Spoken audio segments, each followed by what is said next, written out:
여러분 지갑에 있는 5만 원짜리, 통장에 찍힌 숫자들, 이게 진짜 돈이라고 생각하시나요?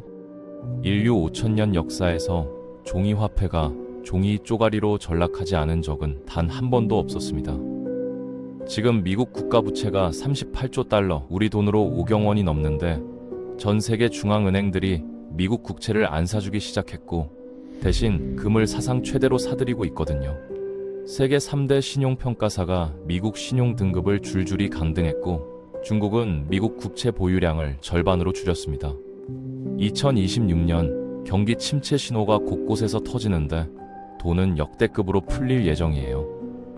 1970년대 스태그플레이션 때 현금 들고 있던 사람들이 어떻게 됐는지 아십니까? 오늘은 왜 다가올 위기가 2008년 금융위기와는 본질적으로 다른지, 그리고 우리가 어떻게 대비해야 하는지 이야기해 보겠습니다. 일단 내년에 경기 침체가 올 가능성이 상당히 높아졌다는 건 여러 지표에서 확인할 수 있어요. 실업률이 계속 올라가고 있고 금리 인하 사이클에 들어섰으며 장단기 금리 차는 오래전에 역전됐거든요. 경기 선행 지표들도 좋지 않습니다. 물론 이런 신호들이 나왔다고 해서 100% 경기 침체가 온다고 단정 지을 순 없지만 확률이 확실히 높아졌기 때문에 우리 각자의 자산 배분 전략을 다시 점검해 봐야 할 시점인 거죠. 그런데 여기서 중요한 게 있습니다. 보통 경기 침체나 경제 위기가 온다고 하면 많은 분들이 현금이나 달러를 많이 확보해 두시잖아요. 자산 가격이 폭락하면 저가에 매수하려는 전략인데 이번에는 그 전략이 최악의 선택이 될 수도 있다는 겁니다. 왜 그런지 차근차근 설명드릴게요. 2026년이 어떤 해가 될지 한번 그림을 그려보죠. 금리 인하가 계속되면서 돈이 풀리는 사이클이 이어질 건데 거기에 더해서 올해 말부터 양적 완화라고 보기는 어렵지만 일종의 유동성 공급 정책이 시작됐어요. 파월 연준 의장은 일시적이라고 했지만 내년에는 이런 돈 풀기가 더 가속화될 가능성이 높습니다. 진짜 양적 완화가 재개될 수도 있다는 전망까지 나오고 있거든요. 여기서 주목해야 할 인물이 있어요. 케빈 해셋이라는 사람인데 내년에 파월의 임기가 끝나면 새로운 연준 의장으로 지명될 가능성이 높은 인물입니다. 이 사람이 누구랑 비교되느냐면 1970년대 아서 번즈예요. 아서 번즈가 누구냐? 미국 역사상 최악의 연준 의장으로 꼽히는 사람입니다. 경제 상황이 어떻든 물가가 어떻든 상관없이 완화적인 통화 정책을 밀어붙여서 결국 미국을 스태그플레이션의 늪에 빠뜨렸던 장본인이거든요. 해셋도 비슷한 성향을 가진 것으로 평가받고 있어서 내년 통화 정책은 정말 공격적으로 돈을 풀 가능성이 높다고 봐야 합니다. 거기에 재정 정책까지 더해져요. 트럼프 대통령이 중간 선거를 앞두고 있기 때문에 재정 지출도 확대될 가능성이 큽니다. 선거를 앞둔 정치인이 긴축 정책을 펼치는 경우는 거의 없잖아요. 이 두 가지를 조합해보면 그림이 나옵니다. 내년에는 통화 정책으로도 돈을 왕창 풀고 재정 정책으로도 돈을 왕창 푸는데 동시에 경기 침체 우려도 있는 상황이에요. 지금 인플레이션 불씨가 완전히 꺼지지 않은 상태에서 이렇게 돈을 쏟아부으면 어떤 일이 벌어질까요? 경제는 안 좋은데 물가는 오르는 현상.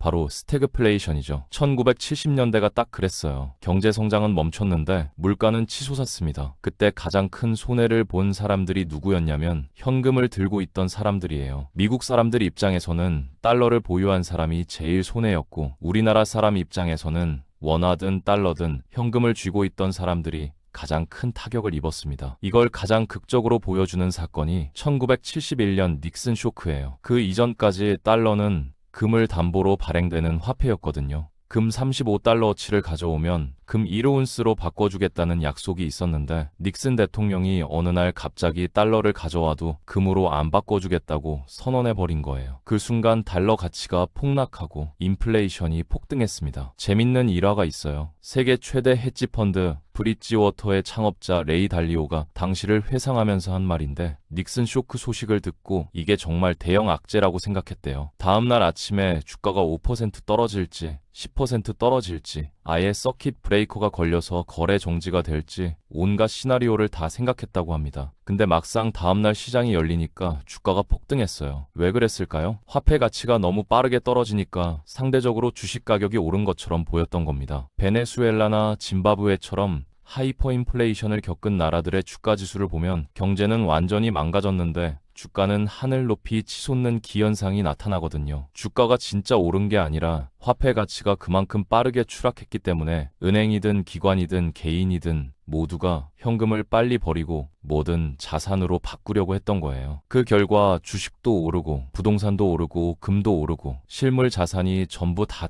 올라가는 현상이 벌어졌습니다. 반면 채권을 갖고 있거나 현금을 보유한 사람들은 가장 큰 손실을 봤어요. 이게 1970년대의 교훈인데 내년에도 비슷한 상황이 올 수 있다는 겁니다. 물론 내년에 무조건 인플레이션형 경기 침체가 온다고 단정 지을 수는 없어요. 과거처럼 디플레이션이나 디스인플레이션형 경기 침체가 올 수도 있죠. 그런 경우에는 현금이 괜찮은 선택이 될 수 있습니다. 하지만 인플레이션형 경기 침체도 충분히 가능한 시나리오이기 때문에 단순히 현금만 들고 있는 건 상당히 위험한 전략이 될 수 있다는 말씀을 드리고 싶어요. 그러면 환율 이야기를 안 할 수가 없죠. 요즘 원달러 환율이 계속 오르고 있잖아요. 환율이 오르면 자연스럽게 과거 금융위기가 떠오르는데 내년에 2008년 같은 대형 금융위기가 올 것이냐? 이건 조금 다르게 봐야 합니다. 돈을 워낙 많이 풀기 때문에 단기간에 확 떨어지는 그런 형태의 위기가 되진 않을 거라고 많은 전문가들이 예상하고 있거든요. 돈을 많이 푼다는 건 그만큼 은행이나 기업들이 숨 쉴 구멍이 있다는 뜻이에요. 그래서 진짜 크게 하락하는 본격적인 위기는 2027년이 더 위험하다고 보는 시각이 있고 2026년은 경기 침체의 흐름은 나타나지만 돈을 너무 많이 푸니까 인플레이션도 같이 나타나는 그런 복잡한 한 해가 될 수 있어요. 2008년 금융위기와 앞으로 올 위기의 가장 큰 차이점은 결국 인플레이션입니다. 예전에는 현금을 보유하는 게 위기 대비의 정석이었어요. 자산 가격이 떨어지면 현금으로 저가 매수하면 됐으니까요. 하지만 이번에는 그게 오히려 독이 될 수 있다면 우리는 어떻게 준비해야 할까요? 여기서 두 가지 시나리오를 다 고려해야 합니다. 인플레이션형 경기 침체가 올 수도 있고 디플레이션형 경기 침체가 올 수도 있어요. 그러면 이 두 가지 상황에서 모두 방어가 되는 자산은 뭘까요? 미국 사람들은 정말 다양하게 자산을 분산해야겠지만 우리나라 사람 입장에서는 감사하게도 답이 좀 간단합니다. 금이에요. 금은 디플레이션이나 디스인플레이션형 경기 침체가 오면 국제 시세가 대략 20% 정도 하락해요. 근데 우리나라 입장에서 보면 그런 위기 때 원달러 환율이 어떻게 됩니까? 2008년 글로벌 금융위기 때도 IMF 때도 환율이 2배, 심하면 2배 반까지 폭등했잖아요. 금은 달러로 표시되는 자산이기 때문에 국제 금 시세가 좀 떨어지더라도 환율 상승분이 그걸 상쇄하고도 남아서 국내 금 가격은 오히려 폭등하는 역사가 반복됐거든요. 반대로 인플레이션형 경기 침체가 온다면요? 그때는 금이 가장 빛나는 자산이 됩니다. 역사적으로 인플레이션 시기에 금만큼 확실한 해지 수단은 없었거든요. 그래서 우리나라 사람 입장에서는 달러를 보유하는 것도 이제 리스크가 생긴 상황에서 금이 가장 안정적으로 내 포트폴리오를 지킬 수 있는 선택지가 되는 겁니다. 실제로 금 투자 전문가들 중에는 현금을 거의 보유하지 않는 분들이 있어요. 한 3개월치 생활비만 남겨두고 나머지는 전부 금으로 바꿔놓는 분들이요. 그 정도로 화폐 가치 하락에 대한 우려가 크다는 거죠. 그런데 왜 이렇게까지 화폐 시스템을 걱정해야 하는 걸까요? 단순히 인플레이션이나 스태그플레이션 우려를 넘어서 장기적으로는 화폐 시스템 자체의 종말까지 생각해야 한다는 의견이 있습니다. 물론 당장 3년에서 4년 안에 벌어진다고 단정할 수는 없지만 지금의 화폐 시스템이 거의 8회 말 정도에 왔다는 건 부정하기 어려운 사실이에요. 우리는 태어나서 지금까지 신사임당이 그려진 종이, 그전에는 세종대왕이 그려진 종이를 아무 문제 없이 써왔기 때문에 화폐가 영원할 거라는 착각 속에 살고 있어요. 근데 중요한 사실이 있습니다. 인류 5천년 역사에서 법정 화폐 중에 가치가 0으로 수렴하지 않은 화폐는 단 하나도 없었어요. 모든 종이 화폐는 결국 종이 쪼가리가 됐다는 겁니다. 그러면 이번 달러는, 이번 원화는 5천년 역사와는 다르게 특별한 길을 갈까요? 단 한 번도 없었던 예외가 이번에 생길까요? 역사의 패턴을 보면 그럴 가능성은 낮다고 봐야죠. 이건 단순히 역사적 패턴만의 문제가 아니에요. 화폐 시스템의 구조 자체를 들여다보면 왜 모든 종이 화폐가 결국 종이 쪼가리가 되는지 이해할 수 있거든요. 화폐는 태어날 때부터 누군가의 빚으로 탄생합니다. 제 주머니에서 5만 원짜리 한 장을 꺼내면 이 돈은 어떻게 세상에 나온 걸까요? 정부가 중앙은행으로부터 빚을 지면서 나온 돈이에요. 이렇게 나온 돈은 시중은행들,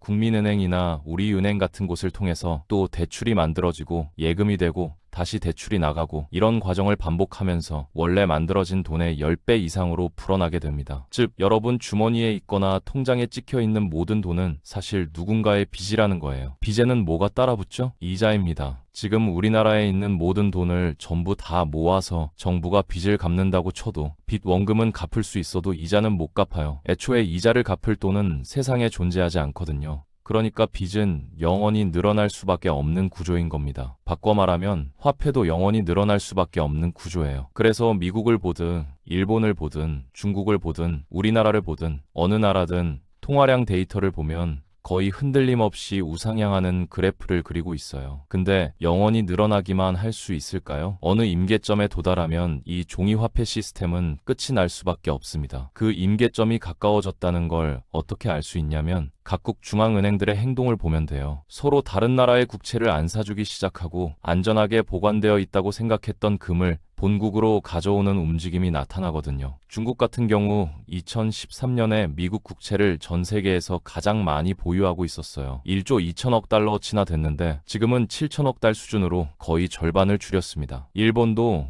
미국의 최대 우방국이라고 불리고 미국 국채 보유량이 세계 2위를 다투는데 2024년 3분기에 일본 투자자들이 620조 원어치의 미국 국채를 팔았다는 뉴스가 나왔어요. 다른 나라들도 미국 국채를 더 이상 안 사주고 있습니다. 금을 본국으로 송환하는 것도 마찬가지예요. 독일이 2014년부터 시작했고 네덜란드를 비롯한 다른 국가들도 금을 본국으로 가져오는 일이 점점 많아지고 있어요. 화폐 시스템의 끝이 가까워졌다는 건 이제 단순한 느낌이 아니라 실제 행동으로 나타나고 있는 겁니다. 각국 중앙은행들이 왜 매년 사상 최고치 수준의 금을 매입하고 있을까요? 올해도 그 흐름이 이어지고 있거든요. 중앙은행들은 뭔가를 알고 있는 거예요. 미국 국가 부채 이야기를 좀 더 해볼게요. 미국 국가 부채가 38조 달러 정도 됩니다. 우리 돈으로 5조 4천억에서 5조 5천억, 그러니까 5경 원이 넘는 말도 안 되는 수치예요. 국가 부채는 누가 갚아야 할까요? 당연히 국가가 갚아야죠. 근데 국가가 빚을 갚으려면 결국 세금을 걷는 수밖에 없어요. 미국의 1년 지출이 약 7조 달러이고 1년 세수가 약 5조 달러입니다. 이게 무슨 뜻이냐면 미국이 그냥 숨만 쉬고 있어도 1년에 2조 달러씩 빚이 늘어난다는 거예요. 그리고 앞으로 이 빚 늘어나는 속도는 지금보다 훨씬 더 빨라질 수밖에 없습니다. 이걸 알고 있는 각국 중앙은행들이 미국 부채가 이미 한계에 왔다. 더 이상 감당할 수 없는 수준이라고 판단해서 미국 국채를 안 사주기 시작한 거예요. 대신 금을 사고 일부 국가들은 아예 미국 국채를 팔고 있는 거죠. 세계 3대 신용평가사인 스탠더드 앤드 푸어스, 무디스, 피치도 2013년, 2023년, 2024년에 미국 신용등급을 전부 강등했어요. 강등 이유도 중앙은행들이 미국 국채를 안 사는 이유와 똑같습니다. 미국 부채 수준이 여전히 높고 재정 적자는 더 악화되고 있으며 장기적으로 이 문제를 해결할 능력과 비전이 없어 보인다는 거예요. 미국은 이 부채 문제를 계속 키우다가 더 이상 외면할 수 없는 상황까지 온 겁니다. 결국 미국은 선택을 해야 해요. 국가가 부채를 줄이는 방법은 세 가지밖에 없거든요. 지출을 줄이거나 세금을 더 걷거나 인플레이션을 용인하거나. 하나씩 살펴보죠. 지출을 줄이는 건 민주주의 국가에서 거의 불가능해요. 대통령 후보들에게 가장 중요한 건 표잖아요. 옆에 있는 후보는 이것도 해주고 저것도 만들어주겠다고 하는데 나는 복지를 줄이고 지원금을 없애고 무상급식 폐지하겠다고 하면 누가 뽑아주겠어요? 트럼프 대통령도 취임하면서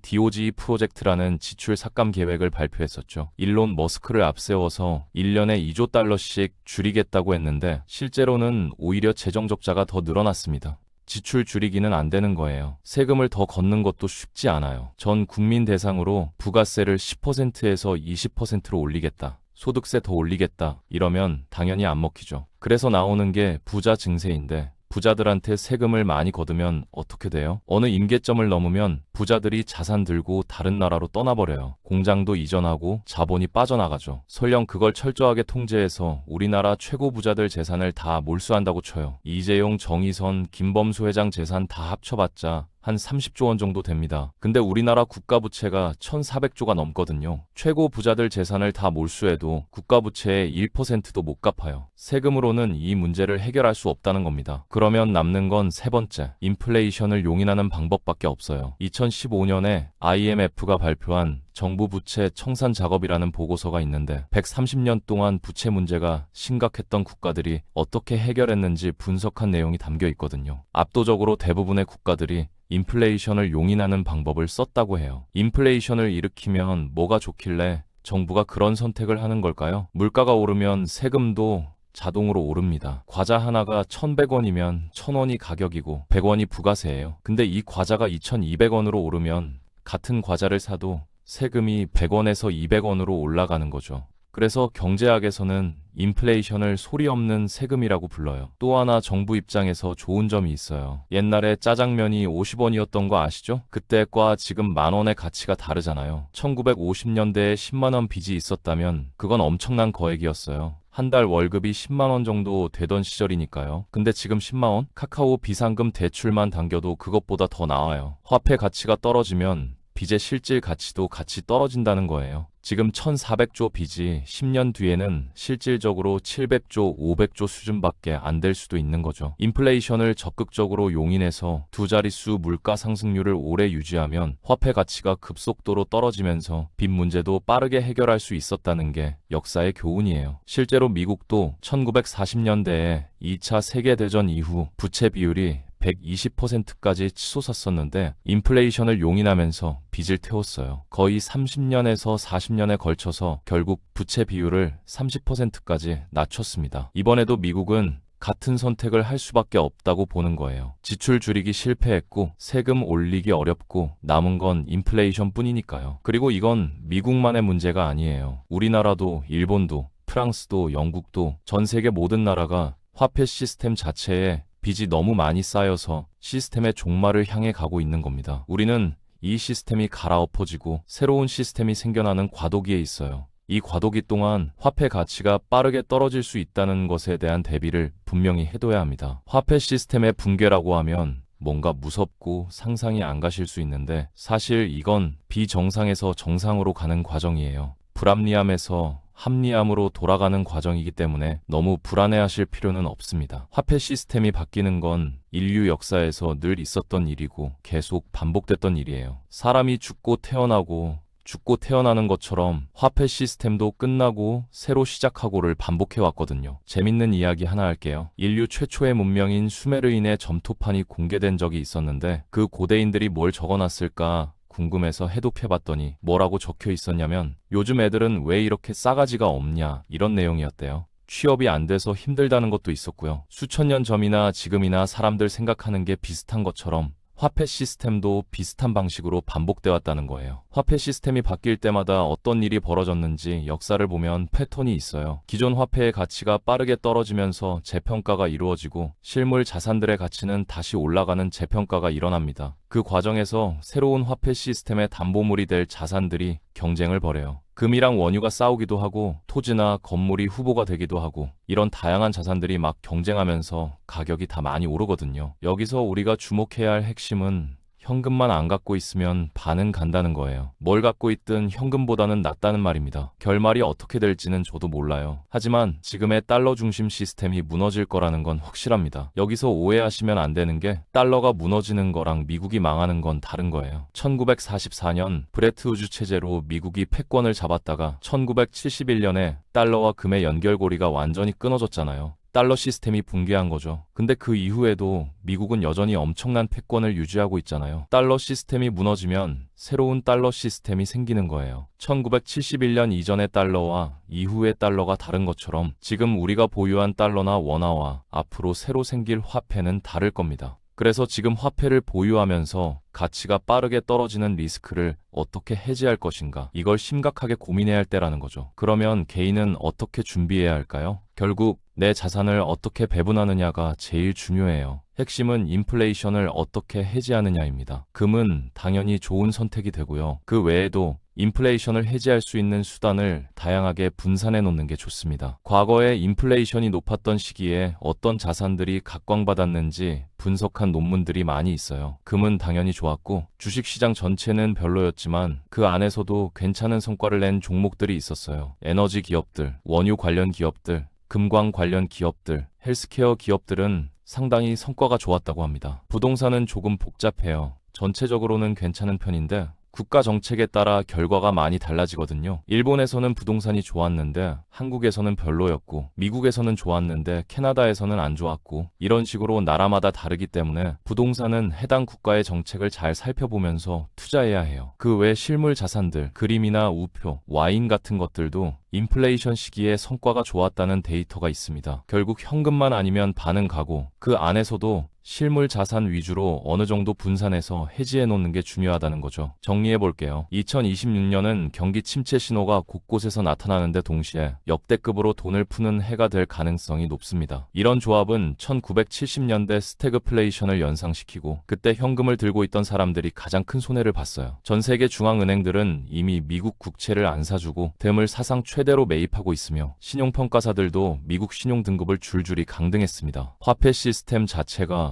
빚 위에 세워진 구조라서 영원히 지속될 수 없고, 지금 그 임계점에 가까워지고 있다는 신호들이 여기저기서 나타나고 있어요. 이 과도기에서 화폐 가치가 빠르게 떨어질 수 있다는 것에 대한 대비를 해야 합니다. 현금만 들고 있으면 안 되고, 금을 비롯한 실물 자산으로 분산해서 인플레이션 리스크를 해지해 놓는 게 중요해요. 역사는 반복됩니다. 화폐 시스템이 바뀌는 건 무서운 일이 아니라 늘 있어왔던 자연스러운 과정이에요. 다만 그 과정에서 준비된 사람과 준비 안 된 사람의 결과는 완전히 달라질 수 있습니다. 여러분은 어떤 쪽에 서고 싶으신가요?